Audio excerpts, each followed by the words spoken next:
sosok pahlawan yang mungkin jarang terlintas di pikiran, yang katanya sosok asing. Ya, dia memang memiliki darah Belanda dan Indonesia, tetapi ia sangat mencintai Indonesia. Siapa itu? Douwe Dekker. Saya akan menceritakan sosok yang sangat menginspirasi ini. Yuk simak videonya. Douwe Dekker adalah seorang keturunan Belanda yang turut berjuang untuk kemerdekaan Indonesia melalui pemikiran-pemikirannya.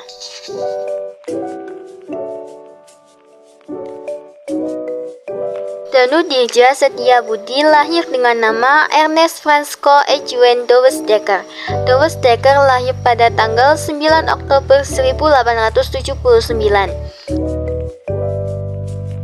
Ayahnya berasal dari Belanda yang bernama Auguste Henry Edward Douwe Dekker dan ibunya berasal dari Indonesia yang bernama Lausa Margaretha Neumann.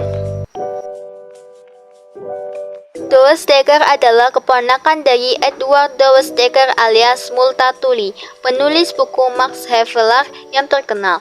Edward Douwe Dekker juga merupakan tokoh politis etis yang berani mengkritik pemerintahan kolonial Belanda. Douwe Dekker menikah sebanyak 3 kali. Pertama dengan Clara Carlotte Deij, selanjutnya dia menikah dengan Johanna Petronella Moisel.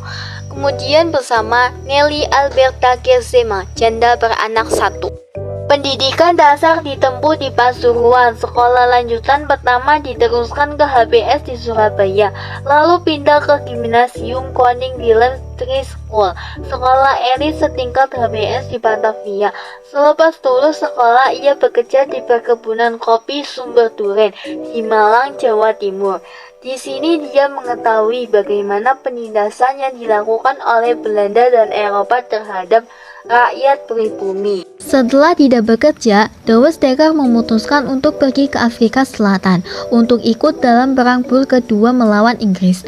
Perang Boer adalah perang antara Kekaisaran Britania melawan penduduk Boer, bangsa keturunan Belanda di dua negara merdeka, Republik Transvaal dan Negara Bebas Orange. Namun, Douwe Dekker ditangkap dan sempat dipenjara. Berikutnya, dia dipulangkan ke Hindia Belanda. Saat Budi Utomo didirikan, Douwe Dekker juga menjadi salah satu berperan di dalamnya. Namun, haluan pergerakan Budi Utomo terbatas hanya kepada kebudayaan Jawa, sehingga Douwe Dekker kurang mendapat ruang. Terkait haluan pergerakan Budi Utomo ini juga sempat dikritik oleh Dr. Cipto Mangunkusumo dan menjadi sebab dokter itu keluar dari organisasi tersebut. Douwe Dekker, Cipto Mangunkusumo, dan Suwardi Suryaningrat mendirikan Indisches Parties pada tahun 1912. Ini merupakan partai politik nasionalis pertama yang menyuarakan kemerdekaan dan pembebasan wilayah Hindia atau Indonesia dalam belenggu Belanda. Indisches Parties sangat populer, sehingga dalam waktu kurang dari 1 tahun sudah memiliki anggota lebih dari 5.000 orang. Namun, pada tahun 1913, Indisches Parties dibubarkan oleh pemerintah Hindia Belanda. Douwe Dekker dan Cipto Mangunkusumo yang mengkritik pemenjaraan Suwardi Suryaningrat atau Ki Hajar Dewantara pun turut kena imbas. Ketika Douwe Dekker mendaftarkan perizinan berdirinya Partai Indisches Parties, dengan tegas Belanda menolaknya karena partai itu dianggap berbahaya, mengancam keamanan dan ketertiban umum.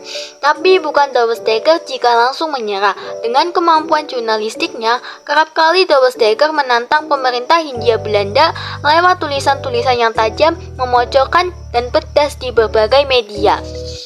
Akibat keberaniannya itu, Douwe Dekker di mata tokoh-tokoh politik Belanda dianggap sebagai avanturir, oportunis, bahkan skolege. Lalu bersama Cipto Mangunkusumo dan Ki Hajar Dewantara, Douwe Dekker dibuang ke Belanda. Kemudian mereka memanfaatkan waktu yang ada untuk melanjutkan sekolah. Ketika akhirnya dia kembali ke Indonesia, dia kemudian memilih berjuang lewat jalur pendidikan. Dia menjadi guru mengajar di Kesatria Institute, sebuah sekolah yang dia bangun bersama beberapa tokoh pentolan Indisches Parties. Dalam sekolah ini, Douwe Dekker dengan serius mengajarkan pentingnya bangsa merdeka dan mandiri.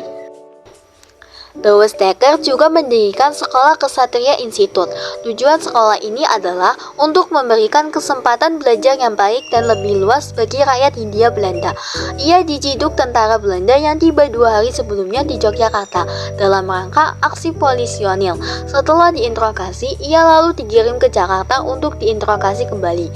Tak lama, kemudian Douwe Dekker dibebaskan karena kondisi fisiknya yang payah setelah berjanji tak akan melibatkan diri dalam politik.